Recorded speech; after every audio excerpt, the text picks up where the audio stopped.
The Buddha's teachings on staying mentally sharp and spiritually youthful after 60. Aging is a natural part of life. Our bodies change, our energy slows down, and our roles in society shift. But the Buddha teaches that aging does not mean deterioration of the mind or fading of the spirit. In fact, the later stages of life can be the most peaceful, insightful, and radiant if lived with wisdom. Many people, even after reaching 60, still carry burdens from the past or worries about the future. They fear memory loss, loneliness, and physical decline. But what if we approached aging not with fear, but with understanding? What if the mind could stay as sharp as ever, and the heart as vibrant as a spring morning? Let's explore how the Buddha's timeless wisdom offers a path to mental clarity and inner youth, not just for monks or sages, but for anyone willing to walk the middle path. 1. Mindfulness as medicine for the aging mind. In the Buddha's teaching, mindfulness, sati, is not merely a mental exercise or a temporary technique to relieve stress. It is the very art of living. It is presence. It is the sacred act of returning to this breath, this moment, this body, again and again, as if nothing else matters, because in truth, nothing else ever truly exists outside this present moment. For those who have journeyed beyond 60 years of life, mindfulness becomes more than just helpful, it becomes essential. At this stage, the mind often carries the residue of decades, regrets and memories, names long forgotten, losses still tender, victories now faded into silence. The body changes, it slows, aches, forgets its youthful elasticity. But in mindfulness, there lies a quiet liberation. The body may age, but awareness does not wrinkle. To be mindful is to see clearly. And clarity, not memory, is the true mark of an awakened mind. When one cultivates mindfulness in later life, one is not trying to go back to a sharper past self. One is learning to see freshly, to approach the moment not with nostalgia or resistance, but with openness, like meeting a friend again after many years, only to realize they've never truly left. Mindfulness, as taught by the Buddha, begins with the body.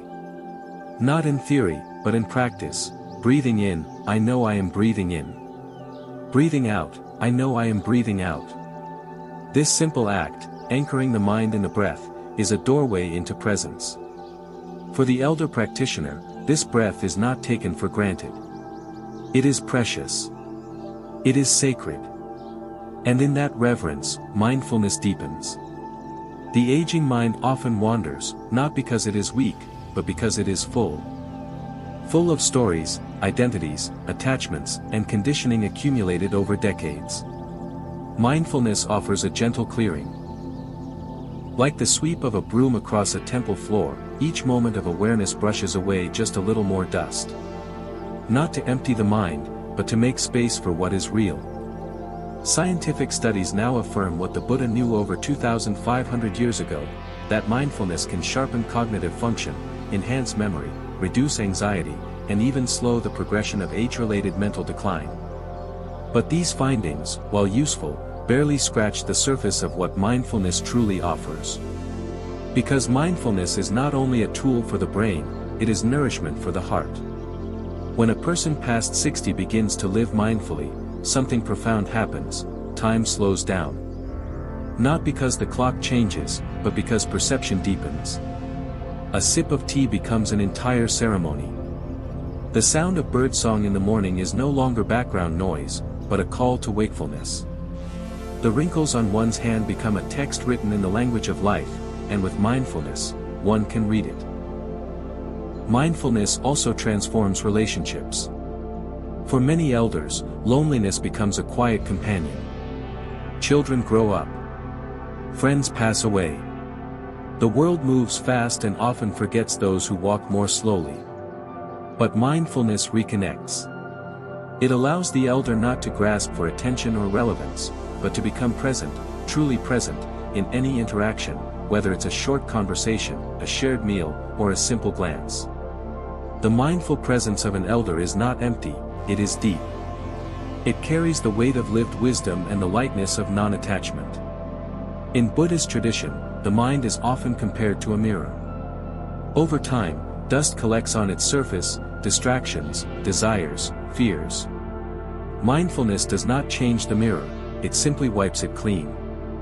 And the elder who learns to gently, persistently clean the mirror of their awareness discovers something astonishing, that clarity has no age. There's a quiet dignity in aging mindfully. No longer chasing status, no longer proving or comparing. The ego softens. The heart opens. What matters most begins to reveal itself: peace, presence, love, letting go. In this way, mindfulness becomes a companion, not just for meditation cushions or quiet mornings, but for doctor visits, for slow walks in the garden, for sitting alone in the late afternoon sun. One of the most beautiful practices in Buddhism is walking meditation, taking slow, intentional steps with full awareness. For elders, this practice can be both healing and poetic. Each step becomes a message: I have arrived. I am home. There is no rush. No destination. Just this moment, this foot touching the earth, this breath, this life, precious and fleeting and fully embraced. And even in suffering, mindfulness offers refuge. Physical pain, discomfort, even fear of death, all can be held with awareness. The Buddha never promised that aging would be free of pain. But he offered a path where suffering need not be compounded by resistance. When pain is met with mindfulness, it becomes sensation, not identity.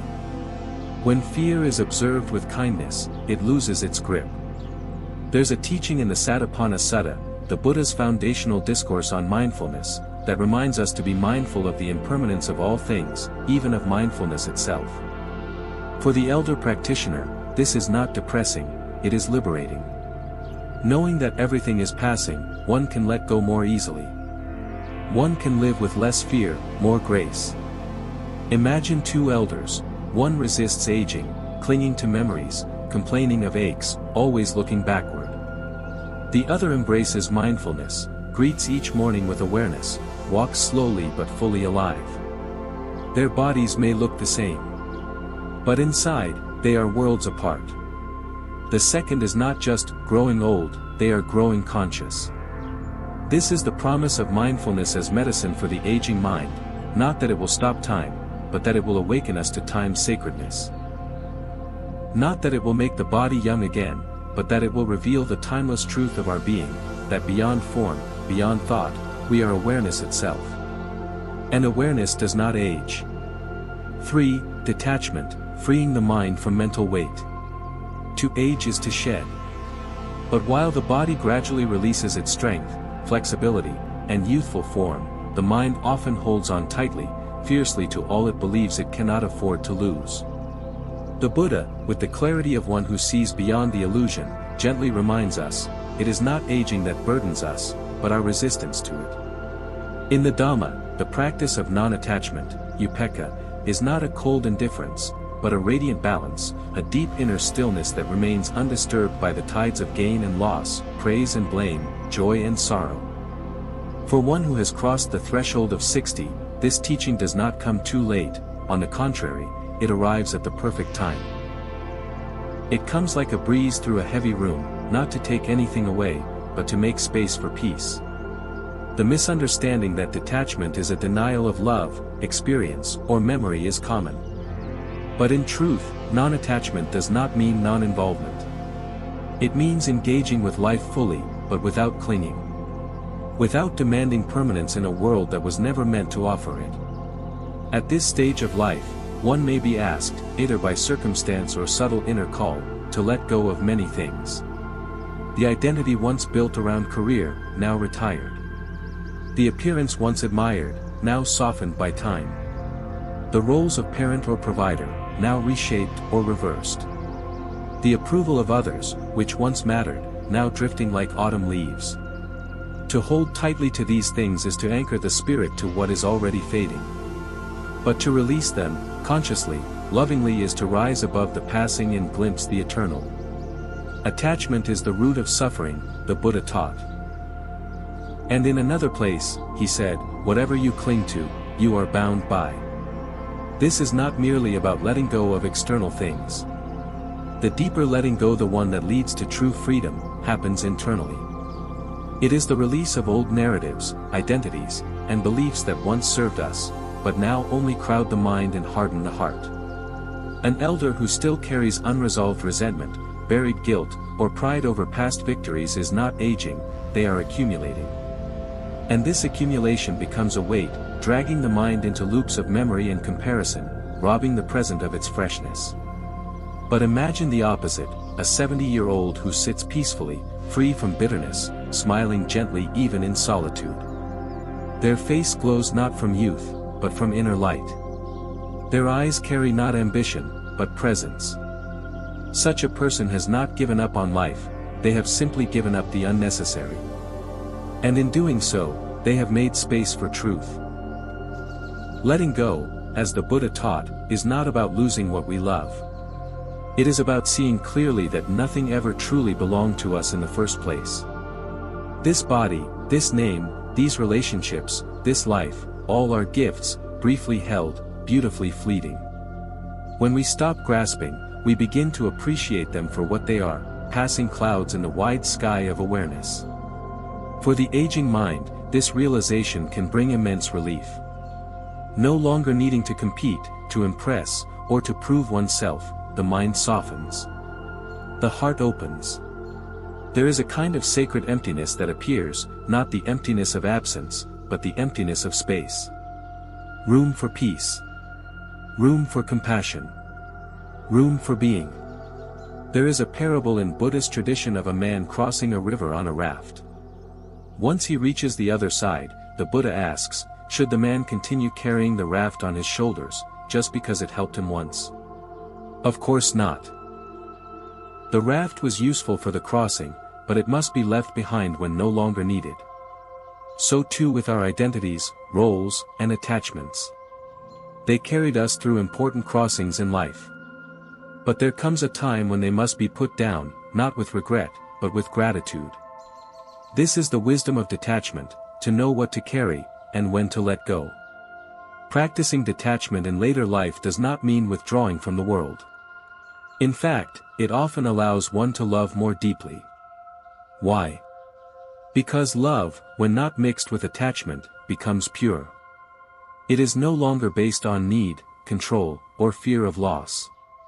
It becomes selfless, steady, and liberating, the kind of love the Buddha spoke of, filled with metta, or loving kindness. For the one who practices non-attachment, the past is no longer a prison. It becomes a teaching. The future is no longer an obsession. It becomes a mystery to be held lightly. And the present, the sacred, shimmering now becomes enough. Some may say, but I've lived so long with these patterns. Can I really let go now? And the Dhamma answers, yes. Liberation does not require youth. It only requires willingness. As long as there is awareness, as long as there is breath, there is the possibility of awakening. Letting go is not a single act, it is a practice. It may begin with small things, a memory revisited without bitterness, a habit questioned, a need relinquished. Over time, it deepens. And the fruits of this practice are sweet. Lightness, the sense that nothing weighs down the spirit.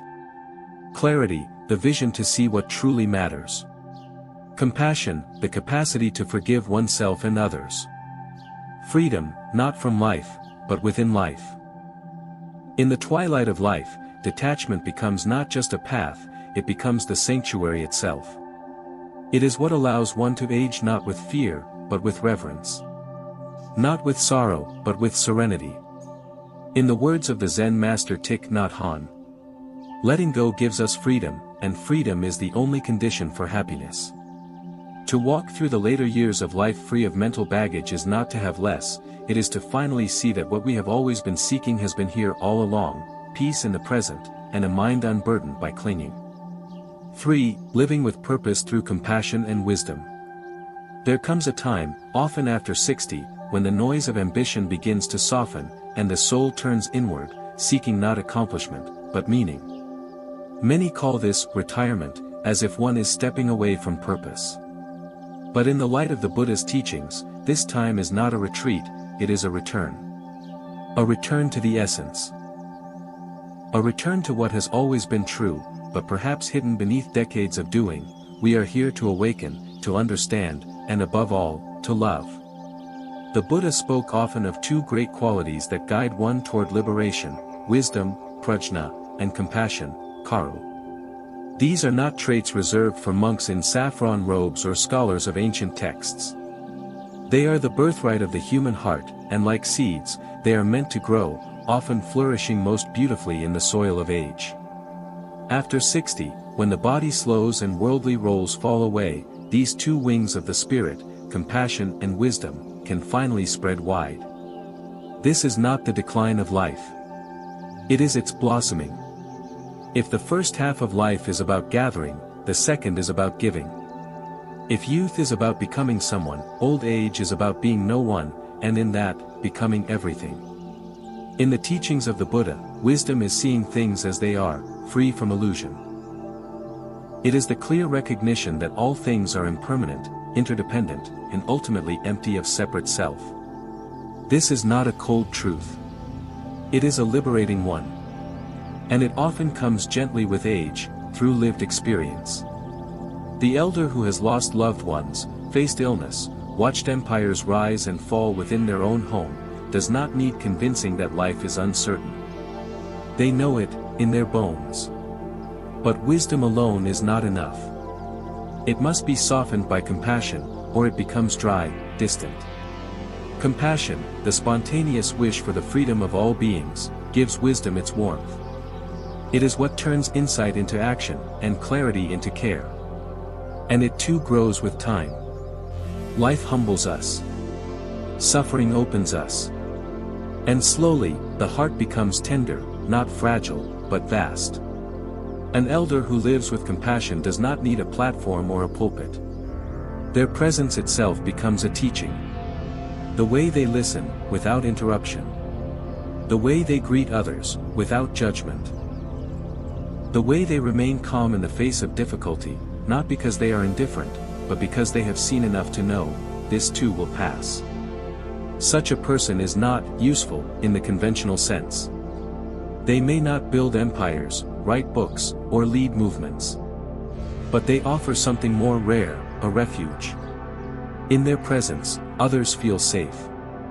Children draw near. The grieving open up. The hurried pause. And not because of anything said, but because of something felt, a depth that only time and intention can carve. To live with purpose after 60, then, is not about productivity, it is about presence.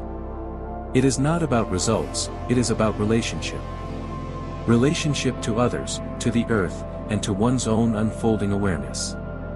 Each small act, offering a seat, remembering someone's name, sharing food, smiling, becomes sacred. Because it is no longer done for gain, but from a natural overflow of being at peace. This is why science has found what sages already knew. That compassion not only reduces stress, but prolongs cognitive clarity and emotional resilience.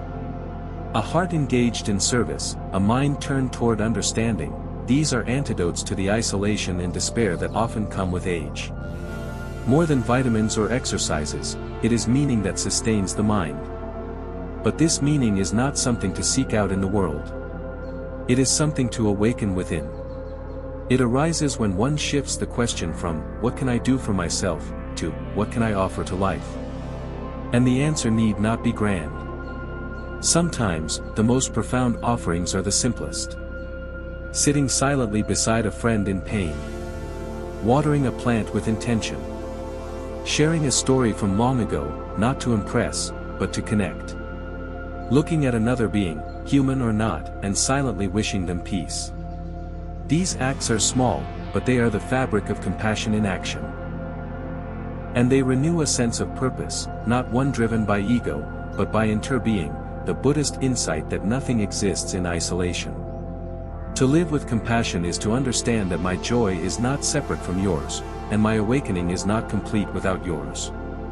Likewise, wisdom at this stage of life becomes less about knowing facts, and more about knowing peace.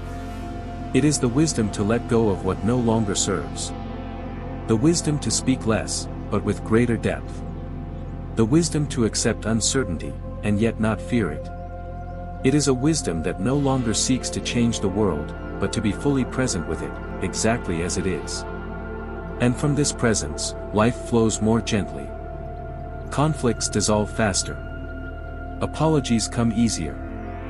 Laughter feels fuller. Gratitude appears not only in grand moments, but in the ordinary, the warmth of sunlight, the taste of tea, the sound of birds at dawn. Purpose after 60, then, is not a new identity. It is the uncovering of who you've always been beneath the striving, a being capable of deep love and deep knowing. And just as the moon shines most clearly in the stillness of night, so too does the elder spirit glow most clearly when the world becomes quiet around it. There is a reason Buddhist traditions hold the elders in such high esteem, not for what they do, but for what they are, the embodiment of ripened compassion and realized insight. To live with purpose through compassion and wisdom is to become a quiet lighthouse in a stormy sea. You may not steer the ships, but you help them find their way home. And perhaps that is the highest offering of all. 4. Meditation, a path to timeless awareness. There is a gentle truth the Buddha taught, not with urgency, but with the clarity of one who has tasted silence. The greatest journey we will ever take is the one inward. For those over 60, the outer world may begin to quiet. The days of striving, building, and accumulating may slowly give way to something more spacious. And in that space, a question often arises: what remains when all else is released? The Buddha's answer was both profound and simple: awareness itself. This is where meditation becomes not just a practice, but a return to what has always been here, yet often unnoticed. Many people imagine meditation to be the domain of the young or the ascetic, requiring rigid postures, secluded mountains, and hours of stillness. But the Buddha never said enlightenment belonged only to the flexible or the renunciate. What matters is not how you sit, but how you see. Even 15 minutes of quiet attention, sitting on a chair, lying gently in bed, or walking slowly through a garden, can open a doorway to stillness deeper than any philosophy, and more healing than any medicine. For the aging body, stillness is not always comfortable. The knees may ache, the spine may resist. But meditation welcomes all of it. It says, you do not need to be perfect to be present. You do not need to conquer the mind, you only need to notice it. To watch it move like a stream, and in watching, realize, you are not the stream. You are the one watching it flow. In this way, meditation becomes a daily act of love, not a performance, but a pause. Not an escape, but a homecoming. It trains the mind, gently and patiently, to stop reacting and start observing. Over time, this observation begins to change everything. The habitual patterns of thought, the self-criticisms, the anxieties, the regrets, begin to lose their grip. We no longer believe every voice in the mind. We no longer chase every emotion. Instead, we begin to witness life unfolding with a kind of spacious grace. A breath comes in. A breath goes out. The moment is enough. For someone in their 60s, 70s, or beyond, meditation offers a kind of nourishment rarely spoken about. It's not about controlling thoughts, but about seeing through them. It's not about becoming someone new, but about remembering who you are beneath the stories. And who are you?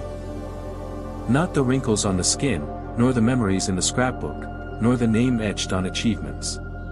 Beneath all of it, you are that which notices, you are awareness itself, timeless and untouched by the passing of years.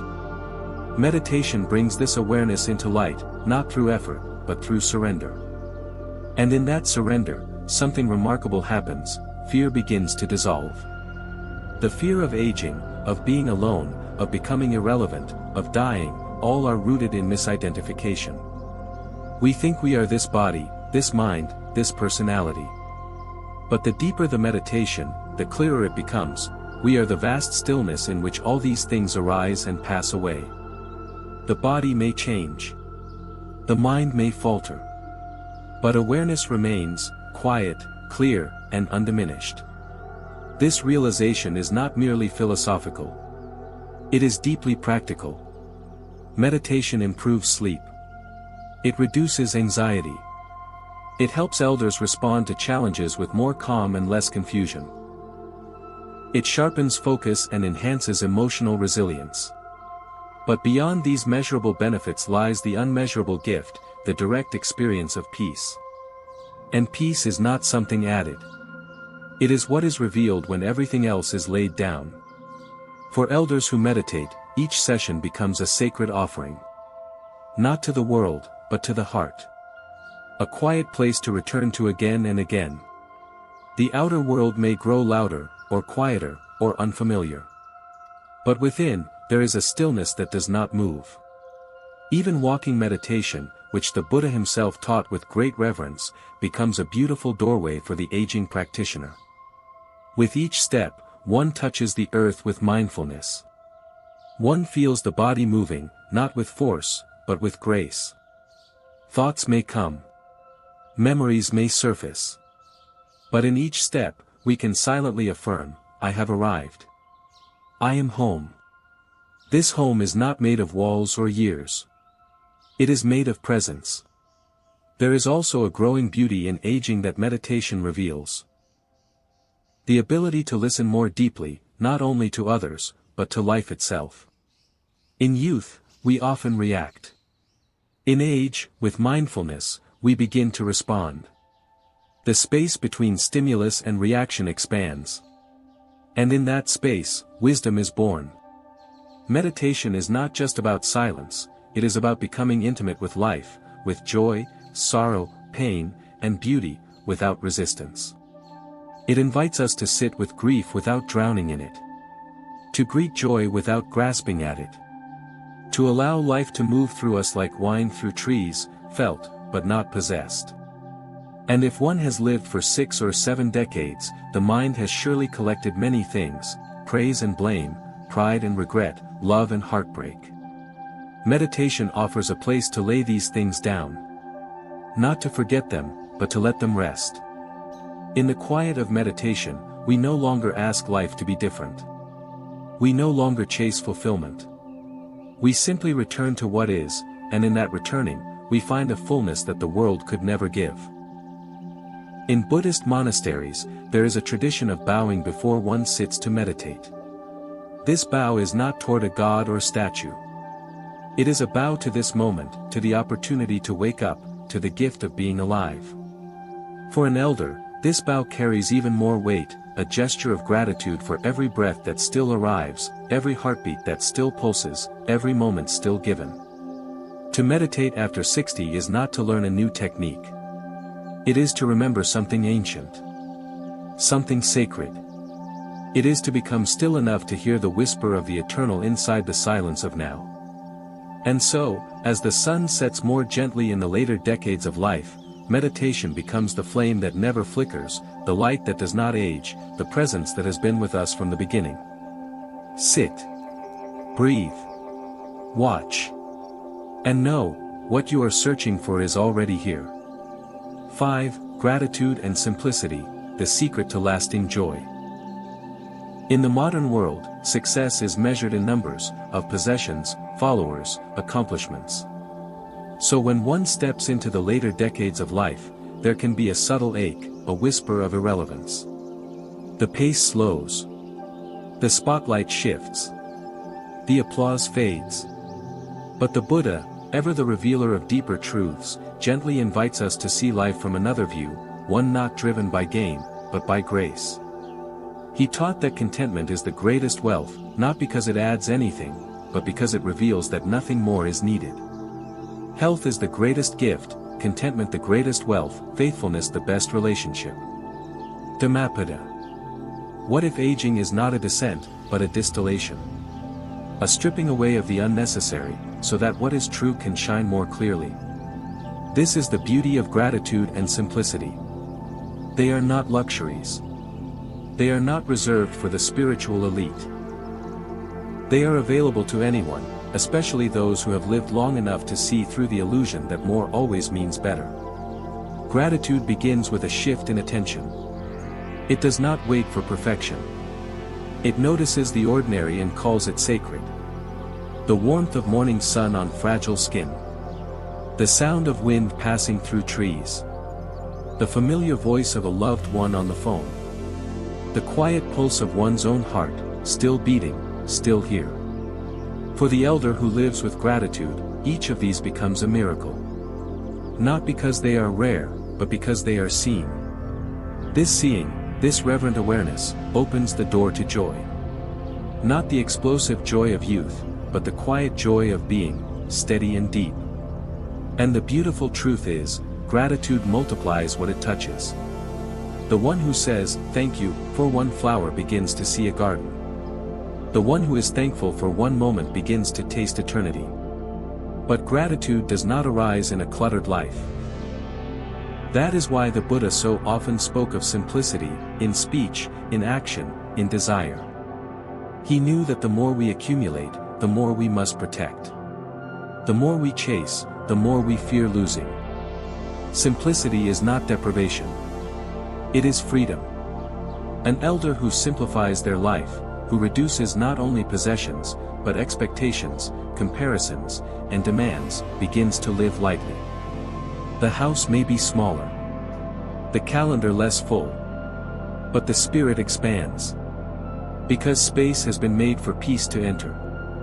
Simplicity can be practiced in countless ways. Eating meals with mindfulness and appreciation. Letting go of objects no longer used, and the stories attached to them. Speaking only what is true and kind. Releasing the need to be right, or to be remembered. Walking slowly, without rushing toward the next moment. In doing so, one rediscovers a forgotten truth, that joy is not found in more, but in less. The more one lets go, the more room there is for presence. And in presence, even the simplest things glow, a cup of tea, a bird perched on a branch, the sensation of feet touching the floor. These moments ask for nothing. And yet, they give everything. Many elders come to realize that life is not measured in length, but in depth, in how fully one lives each breath, each encounter, each silence. Gratitude makes this depth possible. It takes nothing for granted. It blesses what is. And in this blessing, sorrow is not excluded. Gratitude does not deny pain. It includes it, honors it, even bows to it, for the ways it has carved the soul into something more compassionate. The tears shed over lost loved ones become part of the offering. The aches and limits of the aging body become teachers. Gratitude says, even this, yes, even this, is part of the great unfolding. This is why elders who live with both gratitude and simplicity often radiate something rare, a joy that cannot be bought, only earned, through surrender, through softness, through seeing clearly. Their joy is not loud. It does not demand attention. But it is felt. Like the warmth of a fire on a cold morning, it draws others near. Young people sit by them not for advice, but for presence. For the way they laugh easily, or hold silence comfortably. For the way they listen, not with the intent to respond, but with the heart wide open. These elders become living teachings. They do not preach gratitude, they embody it. They do not recite teachings on simplicity, they live them. And in doing so, they fulfill what the Buddha envisioned for human life, a movement from grasping to giving, from restlessness to rest, from self to selflessness. In such a life, death too becomes less frightening. For the one who has lived with appreciation, each day has already been a kind of farewell, not in sadness, but in sacredness. The last breath is not a theft, but a release. And what remains is not what was taken, but what was given, kindness, wisdom, and joy. We often think of legacy in terms of what we leave behind. But the truest legacy is not material. It is energetic. It is the feeling someone leaves in a room after they've gone, the light, the calm, the quiet joy. That is the legacy of a grateful, simple life. So, in the final years, whether few or many, the question shifts, what can I offer now, not by doing, but by being? And the answer arises naturally, from a heart emptied of grasping and filled with wonder. Be present. Be kind.